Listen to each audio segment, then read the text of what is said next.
La parole est à monsieur Yves Albarello. Merci, Monsieur le Président. Je voudrais en préambule rafraîchir la mémoire à monsieur Bruno Le Roux et sa majorité pour leur dire que, sans vergogne, ils ne se sont pas gênés au début de la mandature de supprimer les heures supplémentaires à 9,5 millions de Français, mais que le ministre des Transports n'a pas cru bon devoir supprimer l'écotaxe. Monsieur le ministre, ma question s'adresse au ministre de l'Éducation nationale.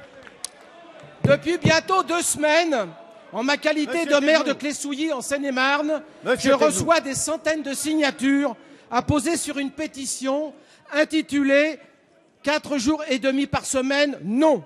Le texte est très court. Monsieur le ministre, je vous le lis. Les parents d'élèves et les Cléois de notre ville demandent l'annulation du décret 2013 du 24 janvier et ne veulent pas que la ville de Clessouilly l'applique. Nous souhaitons rester à 4 jours par semaine.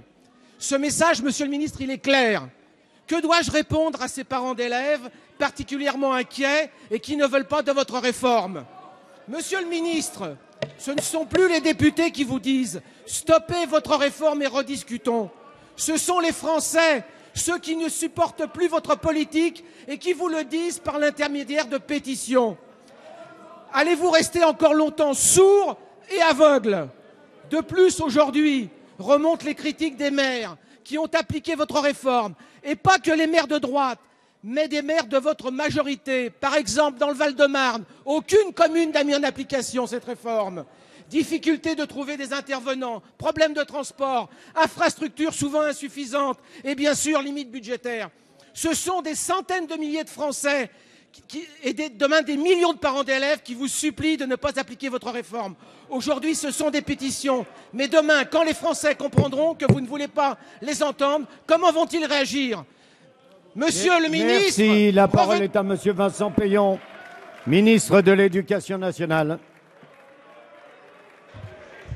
Monsieur le Président, Mesdames et Messieurs les députés, Monsieur le député, j'ai bien noté qu'il y avait actuellement beaucoup de pétitions lancées, en particulier par le mouvement politique auquel vous appartenez, et je me suis interrogé, comme beaucoup de ceux qui accordent la plus grande importance à la démocratie représentative, sur le substitut dommageable, qui est cette pratique de la pétition lorsqu'on est un élu. J'ai noté que le président de l'UMP ne cessait de pétitionner.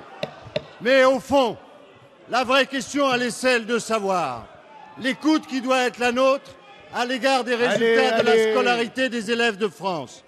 Est-ce que vous pensez normal que notre pays, dont le niveau scolaire se détériore et dont la détérioration s'accentue depuis 10 ans, ne propose seul cas au monde que 144 jours de classe aux enfants et des journées surchargées, en même temps qu'une absence de formation des professeurs, en même temps qu'une absence de recrutement?